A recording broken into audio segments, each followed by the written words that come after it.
How to start learning Korean so you could talk to Felix. I'm sure there's a lot of people here who are interested in Korean culture, Korean music, and I'm sure this guide will help you through it. I said Felix because I like Felix, and I also know that Felix already knows how to speak English. But wouldn't you be more deeper conversation with him if you're able to talk in both language? The point of the video is for Korean learning. This is going to be more focused on how you should start and what kind of mentality and what mistakes should you avoid in the learning process. Number one thing, starting at the first point, is when you start to learn Korean, you don't need a good reason. So a lot of times people think if I'm gonna learn a new language, I need to properly do this, I need to have a certificate. Also, you feel like, oh, if I'm learning Korean just cause I like certain group, the reason is not enough. You don't need to have a solid reason. You could have whatever reason. For example, your reasoning could be, oh, my crush is Korean, so I want to learn Korean so that I could talk to my crush. That's fine. Or I like lyrics from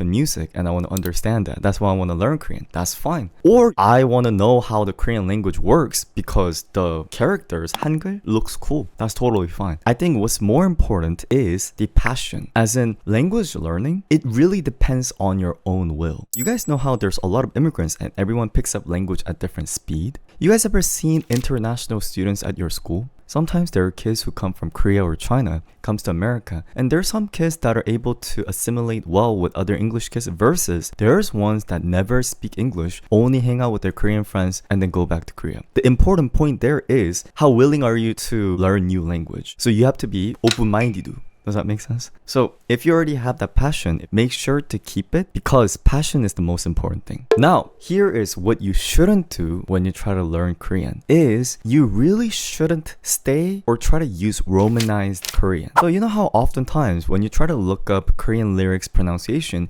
there's Romanized? I promise, the Romanization of Korean is gonna be your biggest hindrance when you try to learn Korean because a lot of other countries in the Western world, like French, English, Spanish, are Roman-based English. So going with the Romanization can't hurt too much. But Asian language, you guys are aware, Korean has any association with English. We didn't stem from Roman languages. We don't share a same language tree. So if you try to learn Korean in the sight of Romanized English, it's gonna hold you back a lot in the future, in pronunciation, in understanding. And once you get that wrong, it's going to be a little bit hard to fix your brain mechanism. It's not just about pronouncing wrong. It's because you have to get rid of the thinking in Romanized mentality. I don't know if any of you guys here learn or speak multiple languages, but when you learn language, the ideal thing is you have to be in that language mode instead of speaking another language in your language. Because if you keep using Romanized, you are going to be stuck at, oh, how do you say this? Arigato, annyeonghaseyo.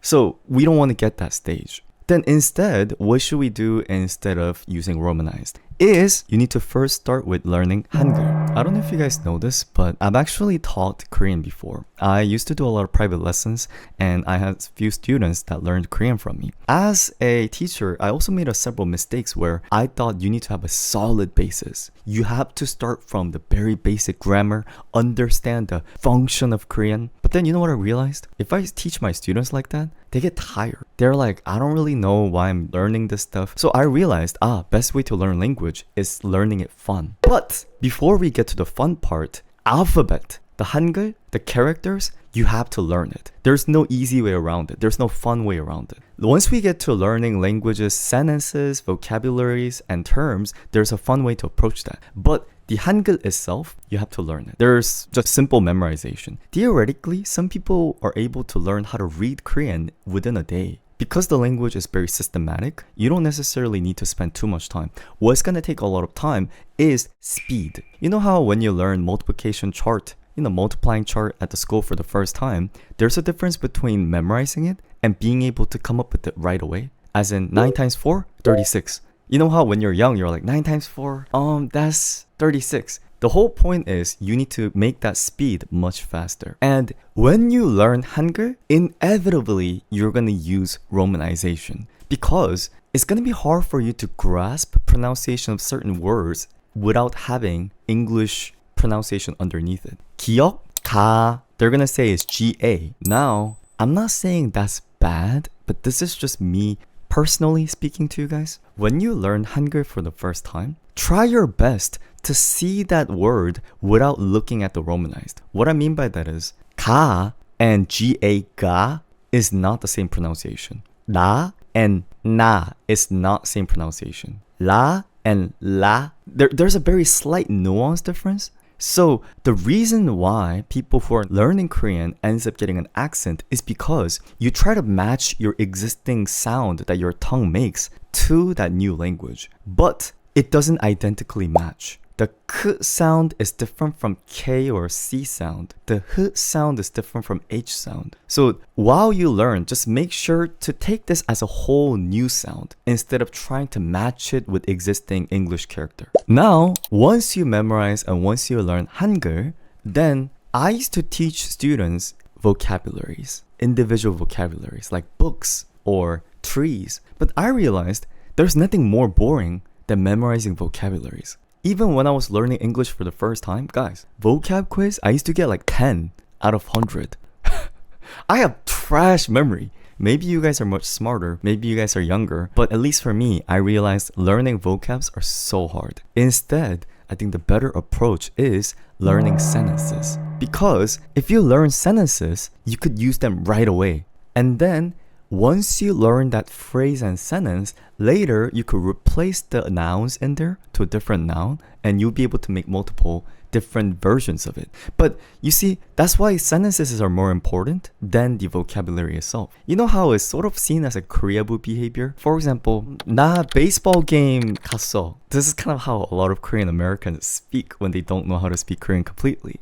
It's because they're not fluent with the vocabularies. But this is your first starting step. This is good. You should learn these sentence phrases. Because why? Later I'm going to get into it. One of the major sources that you guys are going to learn Korean from is probably going to be from Korean dramas, K-pop, or Idol Live. When you learn the sentences, then you'll be able to recognize that phrase that someone is saying. 나 something 좋아해. And I'm like, oh, they're liking something. What are they liking? What are they liking? Then it allows you to pick up the vocabulary even though you don't know that vocabulary. Do you see what I mean? But if you only know the vocabulary, it's kind of hard to fit in the sentences. So good template phrases that I would tell you right now would be something like I am something something. 저는 뭐뭐뭐뭐예요. 저는 뭐뭐뭐뭐이에요. You know, that's pretty common, right? Or I like blah blah blah is 저는 뭐뭐뭐뭐 좋아해요.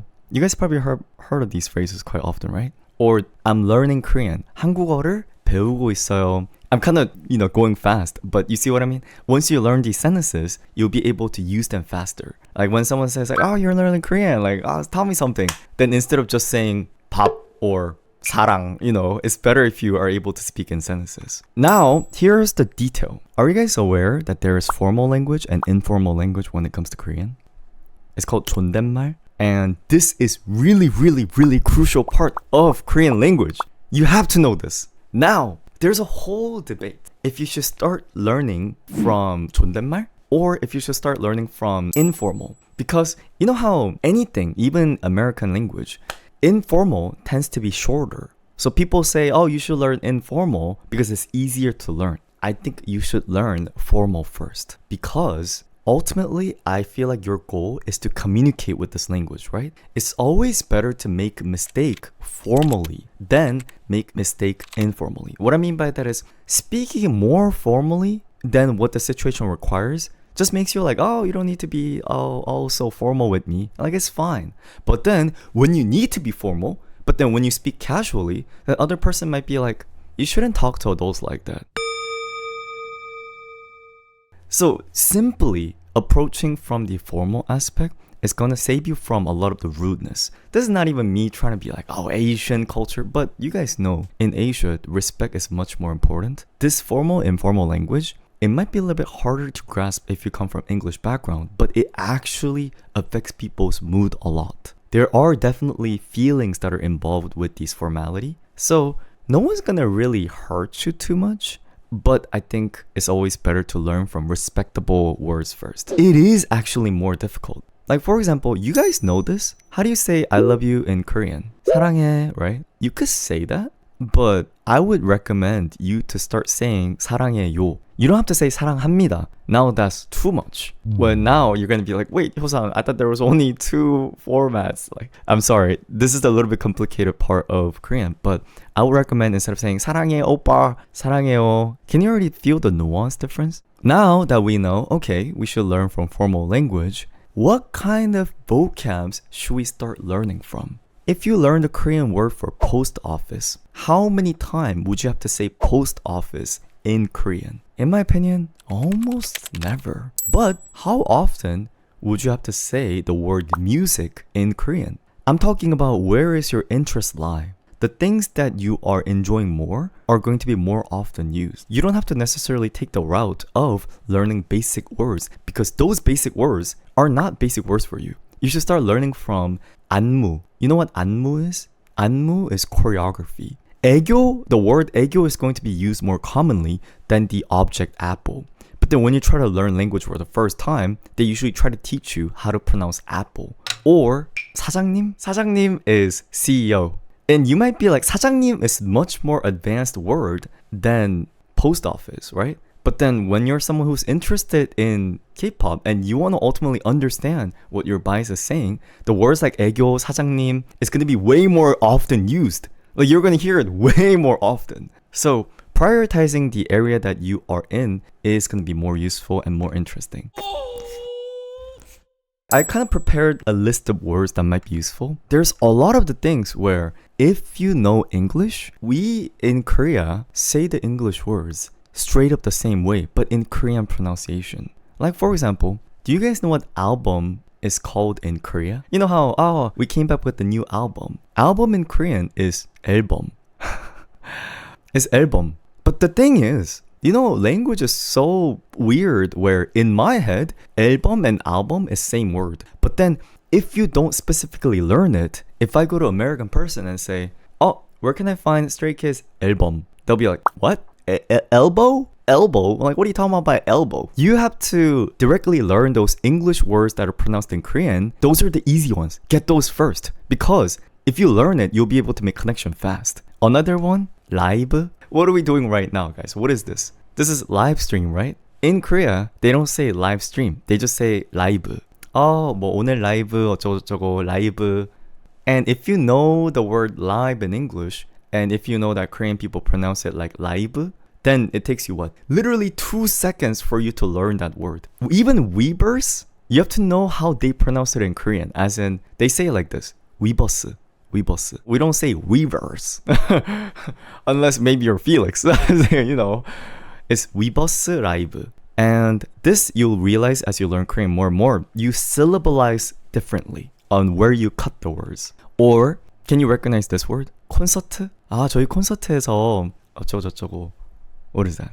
Concert, right? How about 오늘 팬미팅 와주신 분들 너무 감사하고요. 팬미팅. Okay, pen sounds like a P sound, right? But then it's fan. If you're able to tell that in Korean, F and P is essentially the same pronunciation, then it's gonna make your life so much easier. So 팬미팅 is fan meeting. Another one is a lot of the expression terms. 귀엽다. I think you guys already know this. What is 귀엽다? 귀엽다 is like cute. 멋있다 is like cool. 좋아해, 좋아하다 is like. 사랑해 is like love. And you could even start learning slangs, such as, I'm not talking about slangs as in like homie or some, you know, that kind of slang, but something like 최애. You guys ever heard of the term 최애? You might be like, what is 최애? 최애 is an idle term that you use as your bias. Oh, you guys already know it. How do you know this word? I guess you already studied. 최애 is bias. We gotta start learning. And where would you be able to hear a lot of these Korean? I would say a lot of the entertainment show, drama, movies. A lot of people are really passionate and they want to learn fast. So what they do is they try to watch these stuff without subtitles. Because they think if they have subtitles that it's gonna make them too reliant on the subtitle. I actually recommend you guys to use subtitle because the words and the sentences that are spoken in movies and shows, they're not at an easy pace. How do they speak? 그러지 마세요. 저기요. You know, it's much faster. So instead of you trying to understand them, what you should do is match the sound with the subtitle. Don't take the subtitles off. Just use it and simply use it to get used to the pronunciation and used to the phrases they use. Later, as you go deeper and deeper into Korean learning, by the way, this is for beginner. If you are intermediate level, then it's not a bad idea. But in order for you to start watching it without subtitle, not only do you need to be fluent in Hangul, but you are already at the level that you're able to say the sentences that the actors just said and know the meaning. Then you should turn the captions off. But until then, keep the subtitles. Here's the thing. The difficult part is lives, because you know how sometimes like Instagram lives or things like that, they don't have captions. So I personally don't feel like they're the best forms to learn, especially because not all idols have the best pronunciation. Best pronunciation as in each person have different nuance that they speak in. So I actually think official TV shows are a little bit better than live streams. Also because you could pause it easier. Alright, how many of you guys here use Translator? Like Google Translator, or there's Papago Translator. Translator, in my opinion, is not something you should be too close with. As in, Translator is a tool that you could use, but oftentimes it's just tool. It doesn't guide you any further. You know what I think is kind of bad about Translator? If you put a word into Google Translate, they only give you one word back. Have you guys used dictionary? Translating dictionary? As in, if you're from America and you only speak English, then you know dictionary as in like, oh, you have a word you don't know and tell you the meaning. But there's a dictionary that translates Korean to English and English to Korean. And what that dictionary does is it gives you multiple words that match that English word or match that Korean word. You know, that is so important. Do you guys see what the difference between dictionary and translator is? Because translator just picks one word, but then usually words have multiple contexts that you could use, which is why there's dictionaries. So getting used to the dictionary is much important. I personally use Neighbor Dictionary, but it could be any kind of dictionaries that you like. Basically, even the websites that teach you Korean language, you know, anything that you type on Google, anything beside the translator gives you more articulation than the translator. The thing is, translator skills are getting higher, but it's still iffy in my opinion. And another issue with translator is that sometimes they have trouble translating into formal language. And you don't want to pick up on the nuances of translator because they don't speak like real life human. That sounds weird because this is something specific to Korean language where if you try to learn Korean from translator, translator doesn't speak like normal human. In Korean language, each sentence has a nuance of the person speaking, like whether you're a guy, whether you're a girl, whether you're old, whether you're young, whether you're busy, whether you're anxious. Like it doesn't show any of that. So you sound robotic if you speak translated Korean. Does that make sense? Pronunciation. I'll just tell you guys straight up. It's going to be almost nearly impossible for you guys to learn perfect pronunciation. This is just the sad news, but that's just what it is. The reason why is because I don't necessarily think it's because Korean is difficult. Here's a little bit of a cultural background talk. You know how in English, there's multiple dialects and multiple accents? For example, I'm from Korea, so I don't know how bad mine is, but I have a little bit of a Korean accent. You know how there's Indian accent, there's British English, there's Southern English, there's Cali girl, Valley girl accent. There's so many variations of English that if you try to learn English and you sound a little bit off, people still get you. And your pronunciation's fine. And it's hard to even call someone good at English because, like, what really is the standard English, you know? Like, obviously, there is the ones that the news TV broadcasters speak, but that doesn't necessarily mean, like, the English that sound more Indian accent is wrong, because in some countries, that's the norm. Well, Korean is only spoken within Korea, right? And most Korean language is unified by Seoul dialect, the standard language. What I'm saying is, Korean doesn't have any room for dialect or accent. Does that make sense? So the moment you sound this off, like this tiny bit, from 안녕하세요 to 안녕하세요, then you're foreigner. Pronunciation's off. This person's foreigner for sure, because native people would never make that mistake. It's just never happens if you're born in Korea. So it's not that Korean pronunciation's hard, but it's just that one mistake is going to catch you. So here's what I want to tell you guys. Just let it go. I'll be honest, guys. Give up. Give up. As in, give up trying to sound perfectly Korean. Learn the language first and then focus on the pronunciation a little bit later. Don't feel too ashamed that like, oh, my Korean sounds accented. Because I'll just be honest with you, it's almost impossible to fix. I do have some secrets to get this much better that I usually teach my students. The most important tip is you should remove pitch from your talking. How am I talking right now? Can you guys hear the tone in my talk? So I'll simply hum the words that I say instead of speaking. You know what I'm saying, right? There's an up and down and up and down and up and down. Now, Korean does have a pitch, but it's also a language that's totally fine without a pitch. So imagine the worst thing you could do is adding a wrong pitch to the word. Instead of saying 안녕하세요, 반갑습니다, 제 이름은 효상입니다. You know how that's mono pitch? That sounds better than 안녕하세요, 제 이름은 효상입니다. Like, do you get what I'm saying? Both is bad. Ideally, you want to have the perfect tone and the pitch. 안녕하세요, 제 이름은 효상입니다. But then the robotic one is way more Korean sounding than the 안녕하세요, 안녕하세요. Like, do you get what I'm saying? Okay, this might sound a little racist, but when Korean people try to sound foreign, the first thing we do is sing or talk in the wrong pitch. Like, just like how I did right now. Oh, 안녕하세요. Like, if you just speak in wrong pitch, it already sounds off. Have you guys noticed? Or instead of, like, even the phrases, think about it. 귀엽다, 멋있다, 대박 is fine, right? 대박, 대박. It sounds off. 귀엽다, 귀엽다. Like, you know, like, don't add the pitch. Here's the thing. For some people, this is really easy, depending on where you come from. You know who struggle with this most? It's like, bum, bum, bum, bum, bum, bum. The more American you are, the more you struggle with this. I think it's because you're too used to the pitches. If you come from language that has a strong tone, then you usually struggle. So sound as if you're nonchalant, okay? Sound as if you hate your life and you don't care about anything. 안녕하세요. 제 이름은 제입니다. 맛있네요. If you sound excited, 맛있어요. You get the idea. You get the idea.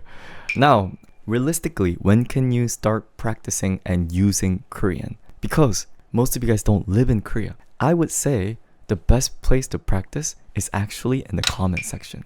Don't just go to random video. Don't just go to randomly no context one and use Korean. Use it when you think is appropriate space and appropriate timing. Like, for example, if we're talking about learning Korean, guys, I actually don't hate you, or I think it's totally fine for you to try to use your Korean. Because we're learning Korean. It's the context. Like, if we're talking about learning Korean, it's totally fine.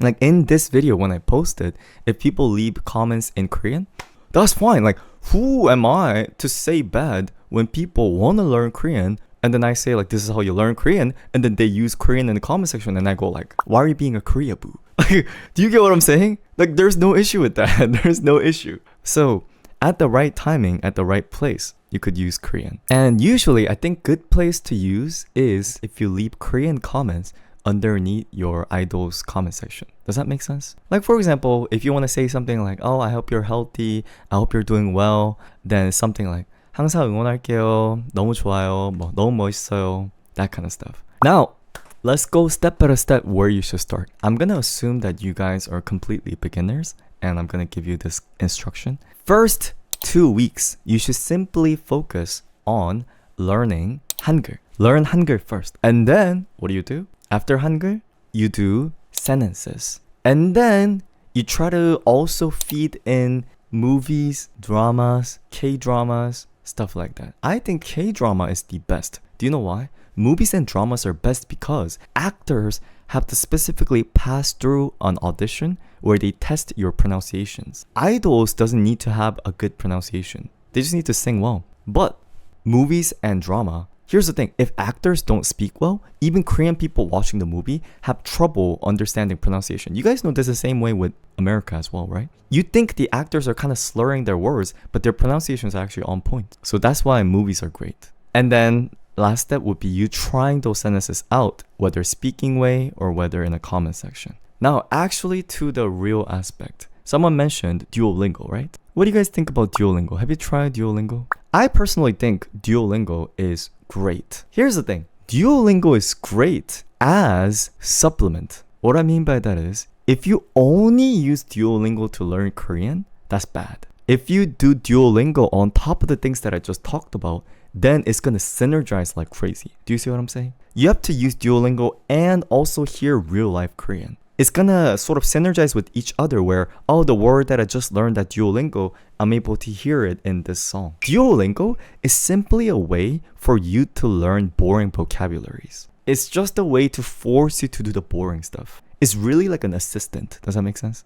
So I would really recommend doing Duolingo. But Duolingo, in my opinion, is not a place for you to learn grammar or pronunciation or slangs. You know what I think is most important when it comes to language? You need a responsibility. As in, this is like too obvious. I'm sorry if it's like Hyosang who doesn't know this, but you should try to find a real life teacher or school or course because nothing is going to beat this. If you try to learn from your home, it's going to be so hard. It's like the same thing, guys. You know how a lot of people just took the SAT and AP testing? It's gonna be as if you try to study AP biology from home by yourself. There has to be a real life person. Thing is, depending on your location, some of you guys might not be located. If you live in the city, you're fine. Usually in the cities, there's a lot of teachers. Oh, there's also a money issue.